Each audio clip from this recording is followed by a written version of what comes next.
E aí, vou falar com vocês hoje sobre o batismo do Espírito Santo, ou no Espírito Santo, ou com o Espírito Santo, ou no nome do Espírito Santo, né? Para a gente recapitular aí, a gente está no terceiro vídeo, né? Os dois primeiros, o primeiro a gente falou do conceito de batismo, usando como exemplo o picles, né? A palavra batizo, né? Ela traz menção ao processo de você criar picles, né? Tipo, fazer picles. E depois disso a gente entrou no batismo no nome do Pai, que tipifica a primeira etapa de você fazer picles, que é você colocar esse elemento do picles, sei lá, um pepino, uma salsicha, em água quente. Essa água quente vai amolecer esse elemento que você está querendo fazer de picles. E aí, a partir de então, você coloca ele dentro do pote com a solução que você deseja que entre dentro desse elemento, né? Então, o batismo de arrependimento, o batismo das águas, ele tipifica esse choque, né? Esse choque onde você abre, tipo, tudo que tem dentro de você, amolece o seu coração para que você entre numa outra dimensão e essa outra dimensão entre em você, que é o batismo no Espírito Santo, que é o que a gente vai falar agora, né? Em Atos capítulo 19, versículo 1, né? Paulo ele estava em Corinto e aí ele pergunta no versículo 2 para os crentes, né, tipo, daquela região, ele fala assim: vocês receberam o Espírito Santo quando creram? E eles respondem: não, nem ouvimos falar do Espírito Santo.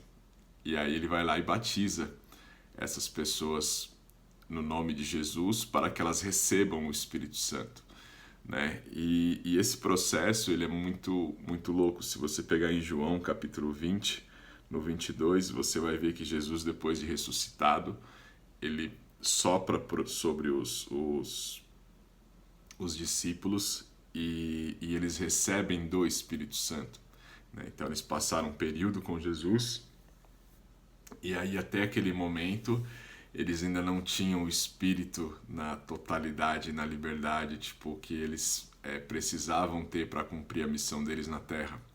E é muito louco que até então, tipo, esses caras, eles expulsavam demônios, eles curavam, eles faziam aquilo que Jesus mandava eles fazer, porque a obediência dá isso, né, para uma pessoa, porém eles ainda não tinham recebido o Espírito Santo, o que já quebra um mito aí que para você realizar algumas obras, né, que Jesus mandou a gente realizar, você pode estar fazendo elas sem ter o Espírito Santo em você, né? Mas isso é um outro tópico, eu não vou me aprofundar nisso. O ponto principal para mim é entender que depois que eu recebo, né, depois que eu me arrependo dos meus pecados, depois que eu crio uma realidade de arrependimento, né, esse choque, tipo, de que eu sou pecador, o choque de que o pecado ele habita em mim, o meu coração ele se amolece para que de alguma forma o Senhor entre em mim. Mas muitas pessoas elas param por aí, tipo, elas vivem uma cultura de arrependimento e viverão assim, tipo, até os últimos dias das suas vidas. Uma cultura onde, tipo, cara, ela vive lutando contra o pecado, lutando contra aquilo que ela quer fazer na carne, mas não deseja fazer no seu coração, e assim ela fica, e aí ela cria, tipo, métodos para que ela não peque, ela cria um sistema de vida para que ela não peque, e ela vai construindo a sua realidade em cima disso, e assim ela ficaria, igual esses crentes da igreja de Corinto. Até que alguém venha e converse com ela e fale para ela sobre o Espírito Santo, imponha a mão sobre ela, né, as mãos sobre essa pessoa e leve ela a um lugar de batismo no Espírito Santo. E aí eu volto na mesma exemplificação, né, do picles, né, ser batizado no Espírito Santo só é possível através de Jesus. Né? Quando João Batista ele vê Jesus, ele fala: esse é o que vos batizará com o Espírito Santo e com fogo. Né? Ele separa essa condição, com o Espírito Santo e com fogo. E eu acho muito interessante a gente separar isso, porque o batismo com o Espírito Santo é uma coisa, o batismo com o fogo é outra. Muitas pessoas também foram batizadas em arrependimento, foram batizadas com o Espírito Santo, mas não foram batizadas com fogo. né? Batizados com fogo não tem a ver com línguas de fogo, orar em línguas, dons, presentes, habilidades espirituais que Deus nos dá. Batizado com fogo é uma outra condição que a gente vai falar no próximo vídeo, mas o ponto principal é que existe uma condição separada: o batismo do Espírito Santo, ser mergulhado no Espírito Santo. E aí eu acho que esse lugar é o lugar mais de maior compreensão do Picles. Porque imagina que você tem uma solução, né? Você tem um pote, dentro desse pote você tem uma solução lá, tipo água, sal, óleo, tipo algumas pessoas colocam algumas iguarias, pimenta, esse tipo de coisa, mas o ponto é que essa solução está dentro de um pote, você mergulha o item lá dentro e deixa lá. O tempo vai passando e essa solução ela vai entrando no elemento. Ela vai entrando nele. Tipo, essa é exatamente a tipificação da realidade do batismo do Espírito Santo. É você ser mergulhado nele e no seu dia a dia, tipo, não é um evento que, tipo assim, mergulhou e ponto, você está batizado no Espírito Santo, não. É um lugar de se permanecer. É um lugar de se estar. Tipo, você é mergulhado no Espírito Santo. Então, tipo, troca a palavra batismo por mergulho e você vai entender o conceito. Tipo, sejam mergulhados no Espírito Santo. Mergulhados no Espírito Santo. E aí, quando você é mergulhado no Espírito Santo, o Espírito, com o passar do tempo, ele vai entrando em você. Então ele entra nos seus pensamentos, ele entra na forma como você enxerga as coisas, ele entra na forma como você reage a elas, ele entra na forma como você projeta o futuro, no seu sistema de valorização, naquilo que é importante ou não para você, ele entra no seu corpo, na medida que você começa a ter uma visão diferente da sua condição corporal, né? Você começa a ter entendimento de quem você é em Deus, de quem você é para Deus. Ele te leva a novos níveis de santificação, de busca. O Espírito começa a revelar o Pai através do Filho para você. Você começa a ter o seu coração revelado, mas não é um evento. Não é tipo, fui batizado no Espírito, não. Eu fui mergulhado e lá eu permaneço.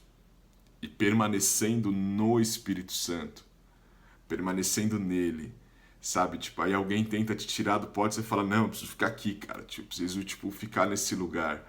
É onde você se esforça para poder, tipo assim, cara, permanecer nesse lugar.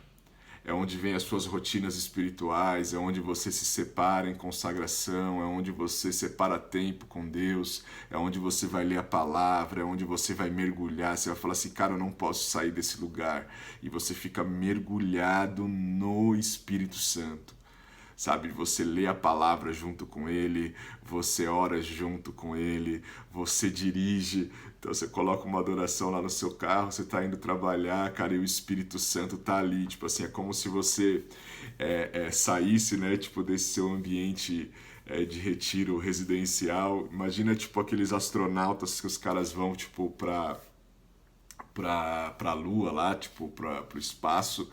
E aí esses caras, eles estão num ambiente hostil, que é, tipo, fora da atmosfera da Terra. E aí eles colocam um capacete que dentro daquela roupa, dentro daquela veste, só tem oxigênio e ele consegue respirar, falar, se movimentar, porque tem oxigênio ali. O ambiente dele permanece.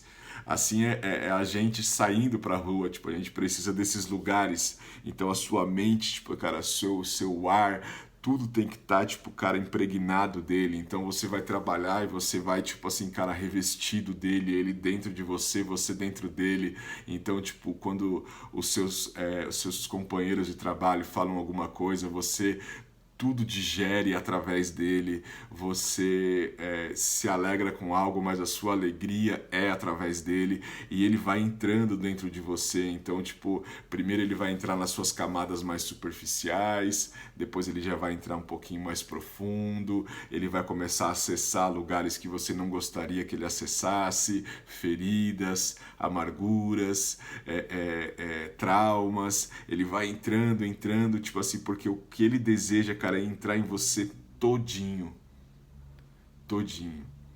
Ele deseja, cara, tipo, adentrar, tipo, cara, no mais profundo de quem nós somos. Ele deseja, tipo, revelar para nós o que está no profundo da nossa mente, do nosso coração. Não é apenas, tipo, o poder de Deus, não menosprezando o poder, mas sabendo que o poder é infinitamente inferior a estar mergulhado no Espírito Santo. O poder é apenas uma consequência.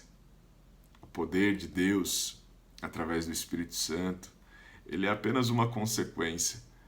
Ele não se compara à presença, à pessoa do Espírito Santo. Então você, cara, mergulhado nele, na medida que você permanece nele, ele vai entrando em você. Ele vai mudando a forma como você pensa, a forma como você fala. Ele vai transformando tudo. E esse é o lugar do batismo no Espírito Santo. Um lugar de se estar mergulhado e permanecer nesse lugar. Até que chegue o fogo. Aí quando chega o fogo, aí é uma outra história. Mas de forma bem clara, bem direta, o batismo com o Espírito Santo não é um evento.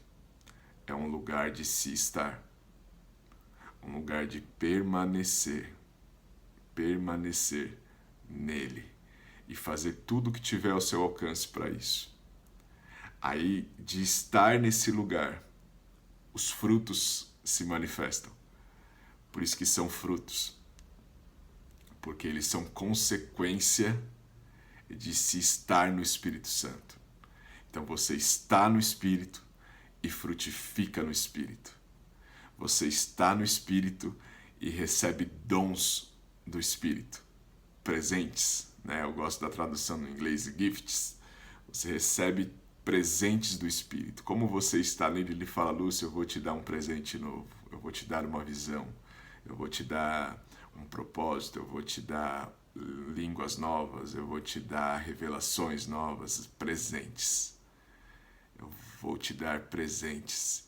Então, de se estar mergulhado nele, de se estar batizado nele, você é levado a uma condição de receber dele presentes e frutificar nele. Essa é a consequência de se estar no Espírito Santo. Amém? Esse é o nosso terceiro vídeo, o batismo no Espírito Santo, e nós vamos para o próximo, o batismo no nome de Jesus, o batismo com fogo. Tchau.